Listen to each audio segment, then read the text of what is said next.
Good morning, my name is Josh from CyclonesOZ and welcome to your detailed forecast update for December 14th, 2024. Today we're going to be taking a look at showers and thunderstorms expected to continue across the central Queensland coastline, the chance of severe thunderstorms into the northeast of New South Wales, heavy rainfall also possible up in the Cape York Peninsula associated with a tropical low, and showers and storms across Western Australia and the Northern Territory.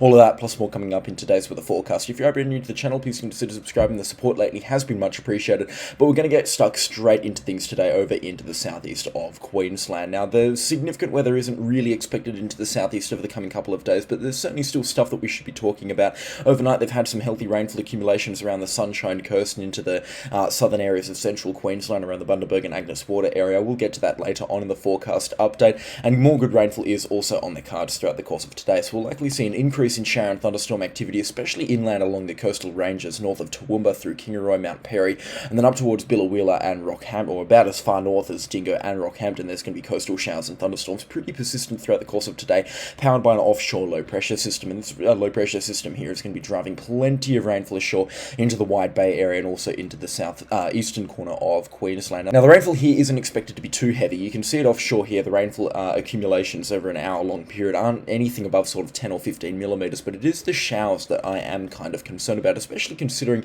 there are rivers now that are at minor or moderate flooding alerts across the southeast of Queensland. It's the showers like this, the 25 millimeters over an hour period, and the slow-moving stuff that can get itself jammed up into the mountainous areas across this part of Queensland that can cause some flooding problems, and that's just what I'm a little bit concerned at this time. Just have a look at the forecast here. It looks like there's going to be plenty of showers and storms being driven ashore until about 6 or 7 p.m. tonight, when they will begin to ease off and contract further north. These could lead to rainfall accumulations over the next 24 hours, up to about 50 or 60 millimeters, which for the most part is going to be welcome, especially the further south you go between Brisbane and Maroochydore. That rainfall is going to be very welcome indeed. Further south around the Gold Coast and the Scenic Rim, they're not in desperate need for any more rainfall, but some would be nice, and again, they do have a little bit on the forecast, but I doubt they'll get up towards 50 millimeters. A better number for both Brisbane and the Gold Coast would be around 20 or 30 millimeters throughout the course of today. That's kind of on the upper end of what they'll see, but into the mountainous areas outside of Kingaroy, Gympie, and then further north out towards Guyanda and Mount Perry, the rainfall forecast there is looking a little bit uglier, especially when we're talking about accumulations up towards 50 or 60 millimeters, which you can see here on this forecast is entirely possible. I mean, not so much on this forecast here, but if you were to take a look at the convective forecast models, higher rainfall accumulations between 30, 50 and 60 millimeters do look possible out there, and as such that could cause some flooding concerns, especially around the Edith Void and Mount Perry area, where some of the rivers are already at the minor or moderate flooding alerts. So we will keep a close eye on the rainfall here. It certainly looks like it could get heavy at times, and on top of the rainfall that they've already experienced or received up here, it might not be all the best news. However, the good news is continuing for Rockhampton, Agnes Water and Bundaberg, and in fact, we'll pull it through for the week-long forecast to those locations. I mean, take a look at this. Over 150 millimeters of rain looks possible for both Rockhampton, Gladstone, Agnes Water, and then about 100 millimeters for Rockhampton. And it's reciprocated between the other forecast models as well. I mean, the GFS not so much, but the Axis G3 and the Eastern WebF just neck and neck in terms of how much rainfall they're expecting. So this looks like a pretty reliable forecast as well. So let's break down those details for you right now. You can see that rainfall piping up again this afternoon and then into this evening. The showers there pretty persistent as well through tomorrow. You can see plenty of showers and storms into also Monday, and the showers really refusing to ease off, like I said, on Monday. There's going to be plenty of rainfall to talk about as this low pressure system creeps slowly further north and drags in all of that moisture from the Coral Sea. Plenty of rainfall going to be colliding with the coast between Monday, Tuesday, and also into Wednesday as well. And it's just going to be those steady showers and thunderstorms here and there that result in those high rainfall accumulations. And it looks like 25 to 30 millimeters is possible between Sunday, Monday, Tuesday, Wednesday, Thursday, and also into Friday. And when you do the math on that, 5 or 6 days of 25 millimeters, boom, you're already at 125 or 150 millimeters of rainfall. The rainfall should start to ease off by Friday for the central Queensland coastline, especially around the Wide Bay area, around Bundaberg, Agnes Water and Gladstone. It will take a bit until about Friday night for the rainfall to clear out of Rockhampton, then about Saturday for it to clear out of Mackay and the communities around there. Still, though, a couple of showers expected around the Mackay and Serena area, and then into the Whitsunday, showers continuing, but they should ease off out of Mackay by around Sunday. The rainfall just slowly creeping further north for the most part. Really, nothing too heavy on the forecast. I'm not seeing any kind of standout days where there's going to be really heavy rainfall. The wettest days will most likely be around Thursday and Friday, depending on whereabouts you are. It's just going to be this steady stream of good, decent rainfall for the central Queensland coastline. Like I said, very healthy indeed, and much needed, much anticipated rainfall. And you can see over the next 7 days, rainfall accumulations are looking very, very healthy indeed. Just very happy to see this for the central Queensland area. They're desperately needing this sort of rainfall. Bundaberg will likely be on the southern side of where this heavy rainfall is going to be. It's not going to be heavy anywhere further south of Bundaberg, but still around 100mm expected for Bundaberg. Much welcome rainfall there. That is a little bit of a hard sell forecast. I'd say Bundaberg is a little bit of a difficult forecast this time. They could get anywhere between about 60 and 130 or 140mm. It really just depends on what showers they get. They do have the unfortunate thing of being slightly protected from Fraser Island. Looks like a couple of showers might be kind of caught up along the Fraser Island coastline and Hervey Bay, that sort of area, and might not make it to Bundaberg just considering how this rainfall pattern is going to be moving, but we do remain hopeful for Bundaberg. Further north up towards Gladstone and Agnes Water, I don't think there's any reason why they're not going to pick up 100mm over the next week. I think accumulations will be closer to about 150 and about up towards 200mm as you get further up the coast to Rockhampton and then up into the mountainous areas. There's going to be some good rainfall there. Just depending on what thunderstorms they get, thunderstorms obviously going to be bringing those heavier falls, those much more intense rainfall accumulations, especially into the mountainous areas as well. Once those showers get jammed up there along the coastline, we'll likely see higher rainfall accumulations. Thunderstorms, of course, most likely along those mountains and further inland, so the mountains might just have that perfect storm kind of set up for those higher rainfall accumulations, and as such you could probably get away with adding about 30 or 40% to the coastal rainfall accumulations, depending on whereabouts you live. If you do live a little bit further inland, not much further inland though, I mean, as you get further out towards Billawheeler, the rainfall there only going to be about 50 or 60mm. Again, only those showers there will still be around. They will be much fewer and further between because of the proximity to the coastline compared to the coastal communities, but it still looks like they'll get some decent rainfall out there, and depending on what thunderstorms fire up as well, looks like even communities out towards Rolleston and Claremont might get some good falls as well. We'll get to Mackay in just a few moments, but you can see the rainfall there also really good, extending up to Mackay up to about 200mm there, and for much of the Whitsundays as well, the rainfall looking pretty healthy. It looks like that low pressure system driving the rainfall kind of stops at Mackay, and as such the rainfall doesn't penetrate too much further north, but far north Queensland certainly does have some falls in their forecast as well, so we'll get to those in just a few moments. In terms of how this system is going to be behaving as a low-pressure system, well, it is going to be bringing those damaging wind gusts to the coastline, and we're definitely going to be seeing a windier than average period for locations between Hervey Bay right up to about Ogmore, in fact, and locations offshore from Ogmore, basically because of this low-pressure system here. And as such, boating, fishing, and any shore-based activities from the Sunshine Coast heading further north throughout this weekend and into early next week are not advised whatsoever. You can see sustained winds of around 40 to 50 kilometres an hour along the Sunshine Coast and further north, with peak wind gusts up to between 50 and 60 kilometres an hour, and probably a little bit stronger than that as well. So not only is this going to call for some pretty unpleasant weather, but it's going to make boating pretty uncomfortable as well. And in fact, it's kind of on the upper end of what you would want to do for comfortable boating, and you can see those waves just steadily increase throughout the weekend and then into early next week as well. And this low pressure system by no means is a strong system at all, but it is still going to pack a little bit of a punch in terms of winds. I would not be shocked if a severe weather warning was issued for rainfall. I'd be a bit surprised if it was issued for winds, but again, it wouldn't take me completely by surprise. These winds still will pack a punch in terms of the peak wind gusts, and that's just typical from this weather system here. Those winds should, or the stronger winds should clear out of the Fraser Island, Hervey Bay, and the Sunshine Coast area by around Monday, but they will pick up steadily further north, especially around Agnes Water and Rockhampton throughout Monday and Tuesday, and then for the Whitsundays probably around Thursday or Friday as this system draws further towards the north. Again, nothing too crazy is expected in terms of wind gusts. Let's turn this video far north Queensland now. We do have stuff to talk about up there, and in fact quite a lot of stuff with a possible tropical low as well. So buckle up, this is going to be a detailed pack next 5 minutes or so.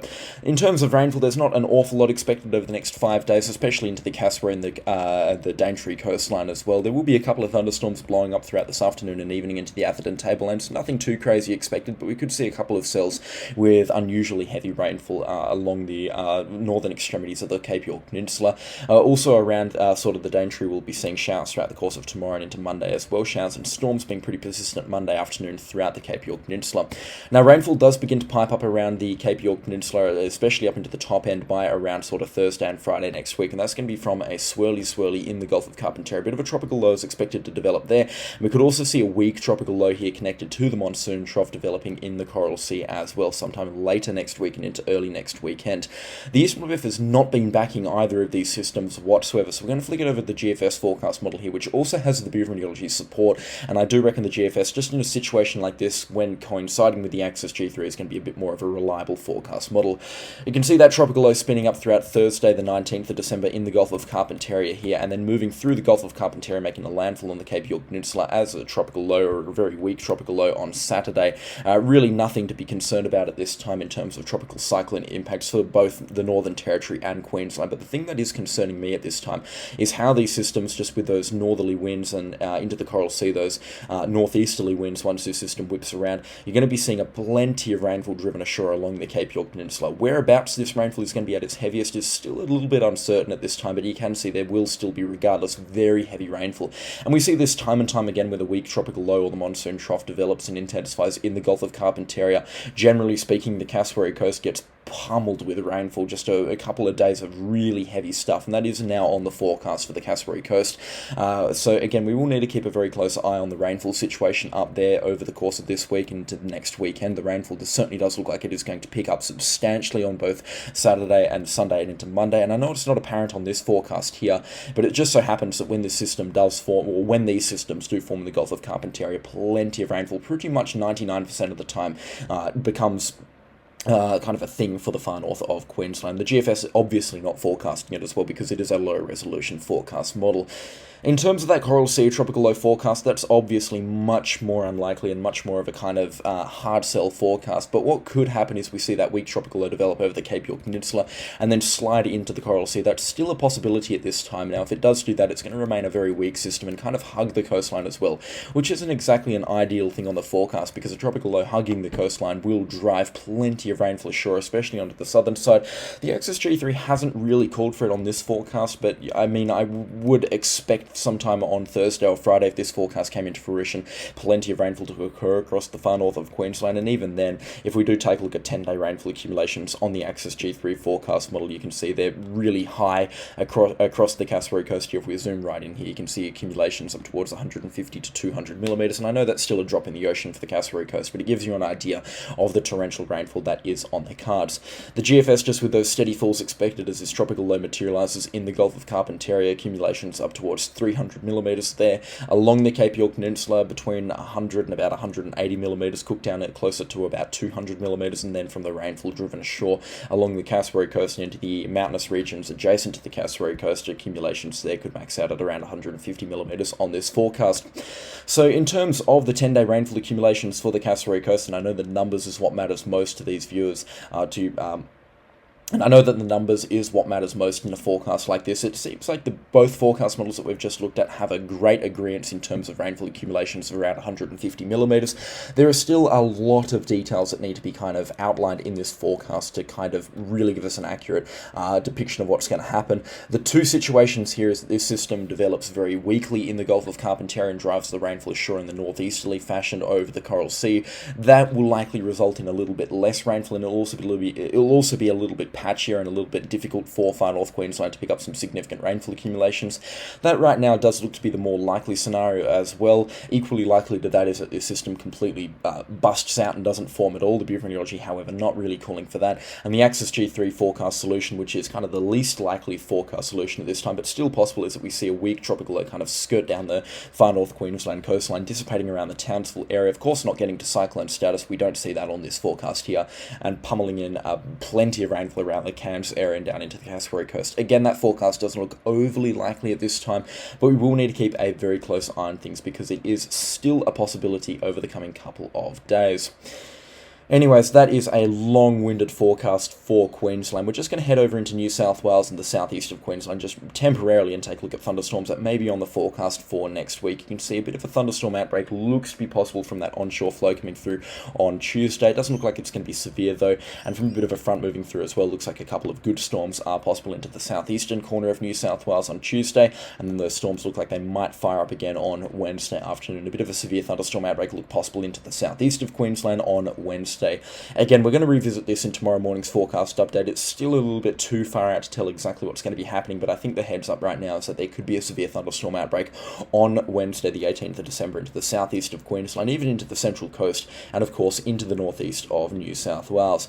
And then those temperatures just balloon across interior New South Wales and Queensland. Those temperatures skyrocket up into the mid-40s for the first time this summer as we approach the Christmas time period, and you can see that low pressure system then begins to develop. However, between the other forecast models, it doesn't look like an awful lot of rainfall is on the forecast, or at least on a reliable forecast this time.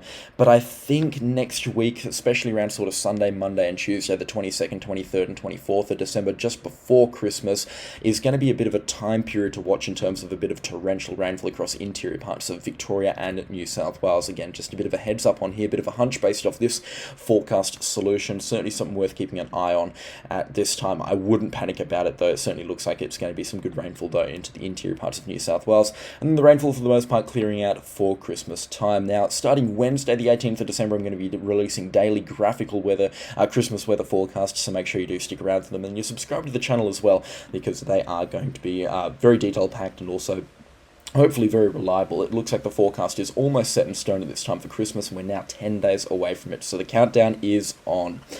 Let's head over to Western Australia just temporarily, because we do have some stuff to talk about here. Showers and thunderstorms blew up in dramatic fashion over the goldfields last night, dropping accumulations up towards 60 millimetres, and also into the Pilbara region as well. Plenty of flooding, a lot of rivers now at the minor and some even at the moderate flooding alerts. Thankfully, a lot of them are dropping at this time, and minor to moderate flooding, even for the Pilbara region, isn't really much of a concern. It's just when it gets up towards that major that there is a bit of concern.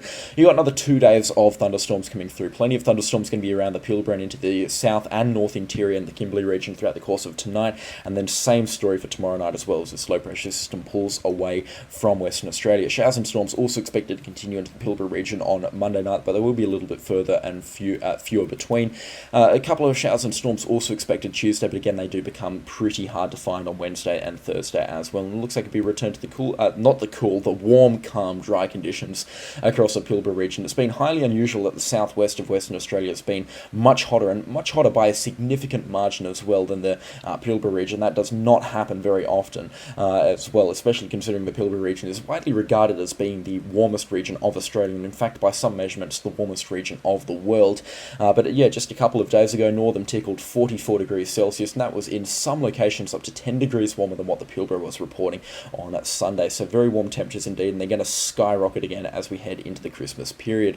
In terms of the rainfall accumulations over the coming couple of days, they're nothing too crazy. In fact, 10-day rainfall accumulations, they're not too crazy across the interior parts of Western Australia. Pretty disappointing across the southwest though, but that's expected for this time of the year. The Kimberley region also picking up some good accumulations up to about 150 millimetres, and then into the Northern Territory as well, some really healthy accumulations up there, but kind of only for the top end around Darwin, Jabiru. The rainfall kind of stops as you get further south of Katherine, and it's very patchy down to Wave Hill and Elliot, and then further south down towards Docker River and Alice Springs. So there's really nothing on the forecast at all.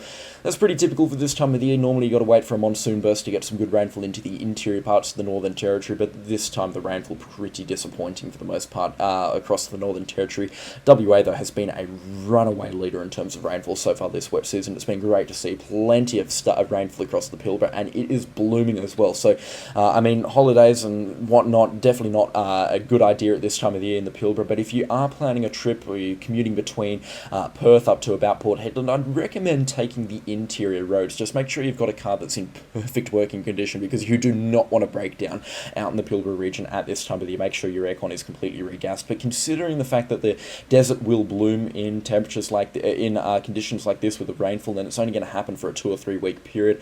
The drive through on Great Northern Highway up between Newman and up towards Karratha and Port Hedland will be absolutely beautiful just with the greenery, but it will not last long. It will be baked away by the scorching sun very, very quickly. And let me show you what I mean. If we find the temperature forecast here, you can see temperatures over the coming week are expected to steadily rise. You can see up into the 40s again on Monday by the looks of things, well into the 40s on Tuesday. Still going to be a little bit cooler here and there, but you can see that low pressure system developing offshore from Coral Bay and Carnarvon. The temperatures getting pretty warm there. Temperatures expected to warm up across the southwest as well through Wednesday and Thursday, and then as we approach the final week for Christmas, it is going to be a scorcher outside of Marble Bar and Port Hedland. Temperatures up into the high 40s, 48 or 49 in locations. Sunday going to be even warmer. In fact, we're going to tickle 50 degrees across some locations in Western Australia by the looks of things, and this has been on the forecast for a good couple of weeks, not a good couple of weeks, but a good couple of days now. It looks like those temperatures are going to balloon. Panawansi at 47 degrees, Lyndon Gascoyne Junction as well up towards 47, 48 degrees. Very, very warm indeed.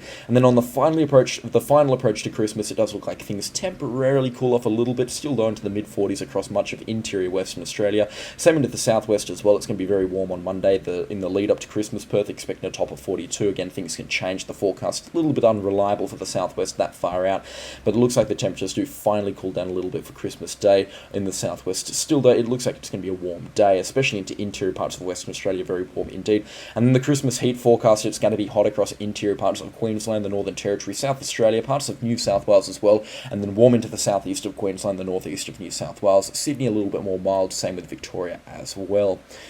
And yeah, that basically does it for today's forecast update. Just to wrap things up, I would like to head over into the southwest Indian Ocean, just outside of Madagascar, and take a look at Tropical Cyclone Chido. We looked at this yesterday, and as it was a powerful Category 4 strength tropical cyclone on the Saffir-Simpson hurricane scale, and undoubtedly a Category 5 strength system on the Australian cyclone scale. It's a very strong system indeed, but it has weakened off now, and it's barreling towards Tanzania and Mozambique, where it's going to likely make a devastating landfall sometime in the next 24 hours. So it's a Category 3 or 4 strength equivalent on the Australian scale tropical cyclone. Very far away from Australia. You can see it's about twice as far away from Perth as Perth is from Sydney. It's a very long way indeed.